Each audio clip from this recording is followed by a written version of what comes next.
আমার চোখে দেখা ইউটিউব চ্যানেলে একটি নতুন পর্বে আমি সুপর্ণা চলে এসেছি একটি নতুন ভিডিও নিয়ে।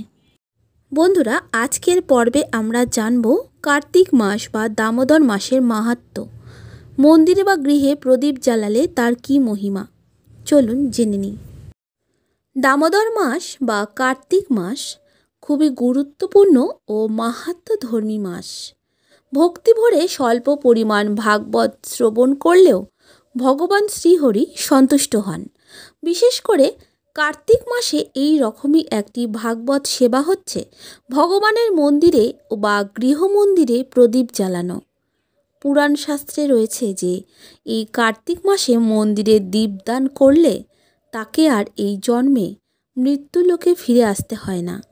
শ্রীহরির ভক্তিবিলাস গ্রন্থের ১৬২২ অধ্যায়ে উল্লেখ করা হয়েছে, কার্তিক মাসে মন্দিরে ভক্তি ভরে দীপদান, আকাশ প্রদীপ জ্বালানো ইত্যাদি কাজগুলি করলে জীবনে অনেক উন্নতি করতে পারবেন।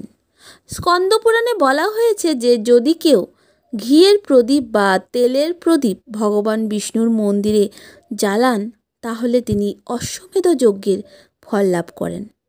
কারোর সন্তান যদি কার্তিক মাসে দীপদান করার মাধ্যমে বিষ্ণুর প্রীতি সাধনে উদ্যত হয় তাহলে বংশের সকলেই মুক্তি লাভের অধিকারী হন। যদি কোনো ব্যক্তি সারা জীবন পাপ সঞ্চয় করে রাখে তাহলে কার্তিক মাসে মন্দিরে যদি প্রদীপ জ্বালায় তাহলে সেই ব্যক্তিও মুক্তি লাভ করতে পারবেন।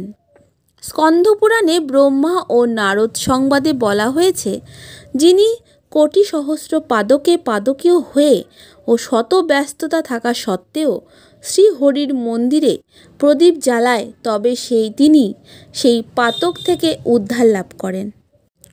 একবার গোপাল দুধের হাঁড়ি ভেঙে পালালে মা যশোদা ষষ্ঠী হাতে তাড়া করে ক্লান্ত ও পরিশ্রান্ত হয়ে পড়েন। তখন গোপাল ইচ্ছা শক্তির মাধ্যমে মা যশোদার বাৎসল্য প্রেমের বন্ধনে আবদ্ধ হয়ে পড়েন। যদিও পরমেশ্বর ভগবানকে কোনো জাগতিক রঞ্জুর দ্বারা বাধা যায় না, কিন্তু মা যশোদা তাকে স্নেহপূর্ণ বাৎসল্য প্রেম দ্বারা বেঁধেছিলেন। ভগবানকে আমাদের হৃদয়ে শুদ্ধ প্রেম ভক্তির মাধ্যমে বেঁধে রাখা সম্ভব।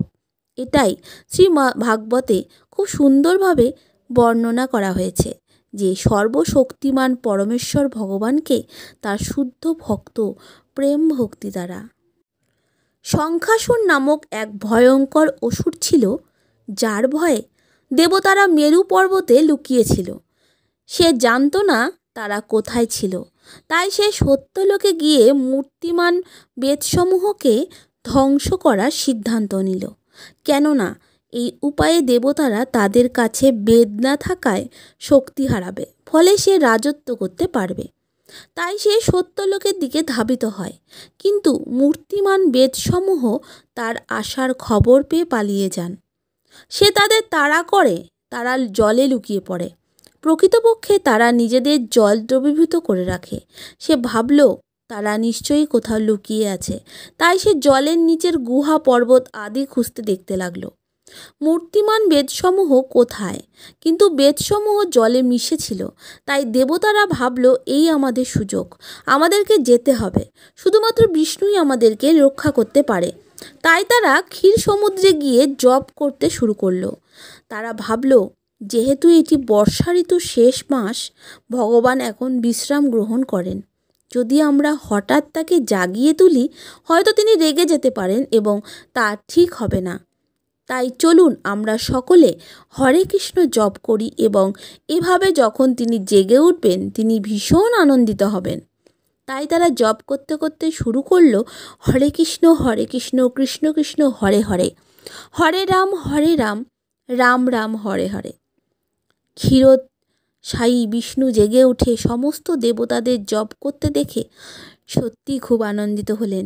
তিনি এতটাই আনন্দিত হলেন যে তিনি বললেন, এই মাসের এই তিথিতে যে কোনো কৃষ্ণ ভাবনাময় বা মারপার্থিব কর্ম করা হোক না কেন, আমি তার জন্য 100 গুণ বেশি সুফল প্রদান করব। হরি বল হরি বল হরি বল। তিথিটি ছিল একাদশী তিথি এবং মাসটি ছিল দামোদর অথবা কার্তিক মাস। তাই এই দামোদর মাসে আপনারা 100 গুণ বেশি সুফল লাভ করেন। প্রকৃতপক্ষে স্কন্ধ পুরাণ ও অন্যান্য পুরাণ থেকে আমরা জানতে পারি যে যদি আমরা শ্রী বিগ্রহগণকে প্রদীপ নিবেদন করি তাহলে সেজন্য আমরা 1000 গুণ সুফল লাভ করি এবং অন্যান্য কাজের জন্য 100 গুণ সুফল লাভ করি। কিন্তু শ্রী বিগ্রহগণকে প্রদীপ নিবেদন সত্যিই ভীষণ শুভ। প্রকৃতপক্ষে এটি আপনার পিতৃপুরুষদের মুক্ত করতে পারে। বন্ধুরা, এই ছিল দামোদর মাসের মাহাত্ম্য এবং মন্দিরে বা গৃহে প্রদীপ জ্বালালে তার মহিমা। যদি ভিডিওটি ভালো লেগে থাকে তাহলে অবশ্যই লাইক, শেয়ার, কমেন্ট করে আমাকে সাপোর্ট করবেন। ধন্যবাদ।